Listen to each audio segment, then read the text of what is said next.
Hi, my name is Christoph. And I'm Bianca, and we are the co-authors of the upcoming Keller Theatre show, The Waiting Room.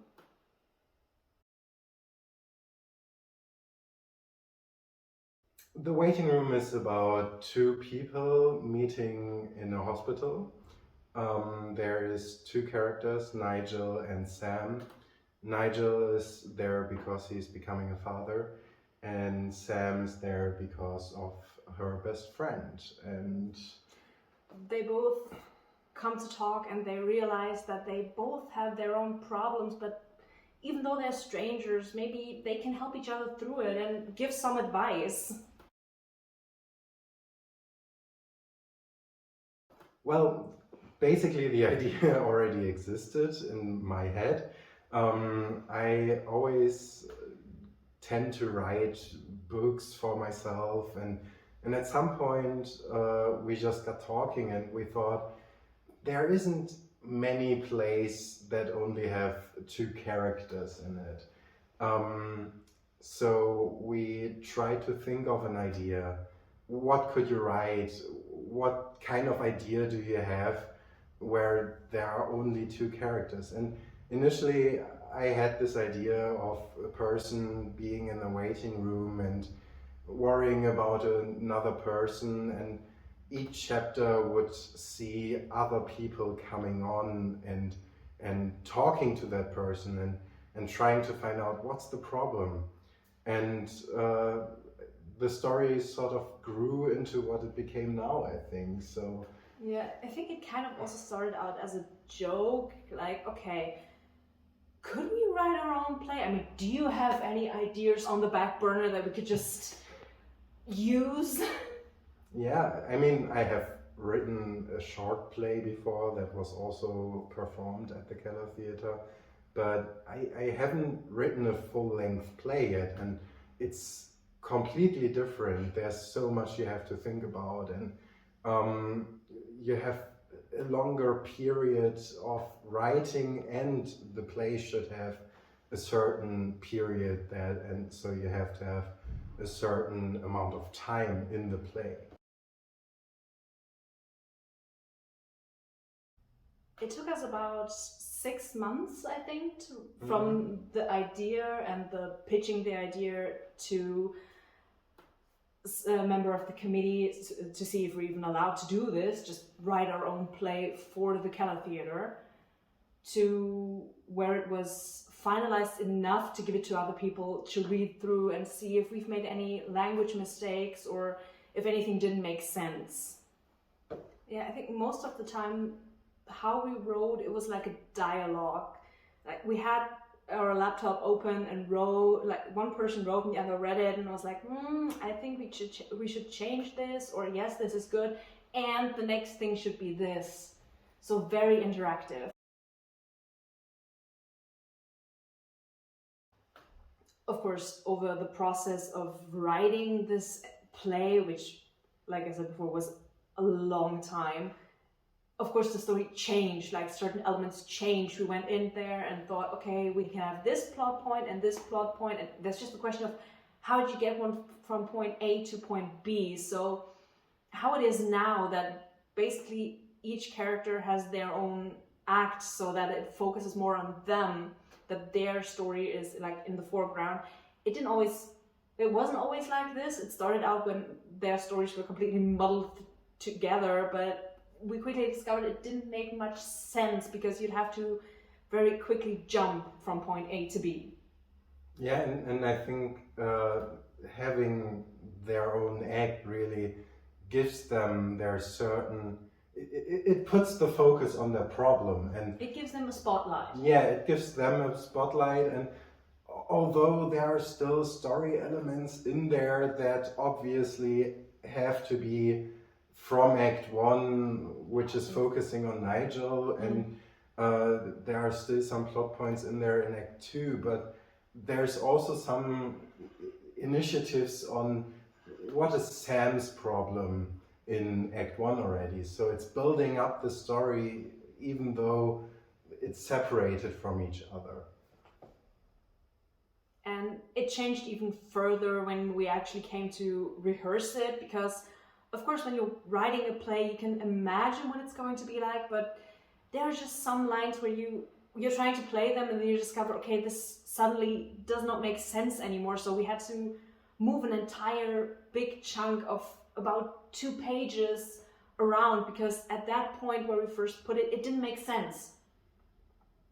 And the character of Doreen, the nurse, who's sometimes in the waiting room with the 2 waiters, but she also evolved in the process of rehearsing it. She became a person. Yeah. At the start of writing, it wasn't even a person on stage. It would just have been the voice of a person. So we quickly discovered maybe having the nurse on stage too would make so much sense. It would be so nice to have somebody who actually says these lines face to face to the characters and to play with it. She also has some comedic potential, definitely. Definitely, yeah.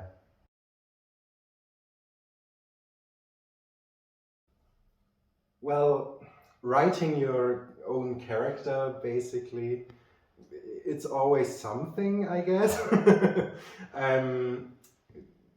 I don't know, it's very difficult to explain, but because we wrote it together, we have all those versions that come beforehand and that changed in the process of writing and rehearsing. So playing Nigel is different because you have so much more background information about that character. You know so much about them, and because at some point you may have had a line where he explains about his past, and then you scratch that, but you still have that idea in your head. So I think it made it easier to get behind the character, but there are still certain parts like learning lines that are still not easier just because you wrote it. You'd think it would be easier, but since you have like all the past versions of it in your head too, you're just so confused sometimes. Yeah, because you have like lines in there and you think, oh, this line should be coming right now, and but at some point you just scratch that completely, and yeah. And I think what also made a huge impact is we wrote it, of course, but how it is on stage is also always a question of how the director sees it.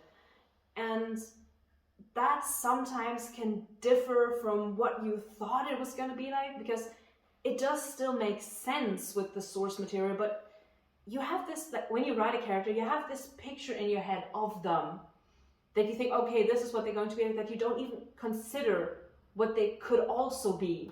So when you have a third person who just knows them from what they've read and don't know the backstory or all the lore you've basically backed up inside, they're like, oh, I think he should do this. And they're like, this never occurred to me because I didn't see it this way. I think it's difficult to pick just one line that's your favorite because, like we said before, sometimes they undergo changes, and sometimes while you're writing it, you think, oh, this is the greatest joke I have ever written, and then at some point it gets scrapped and you're kind of sad, kind of angry, but in the end you see, okay, it wouldn't have made sense.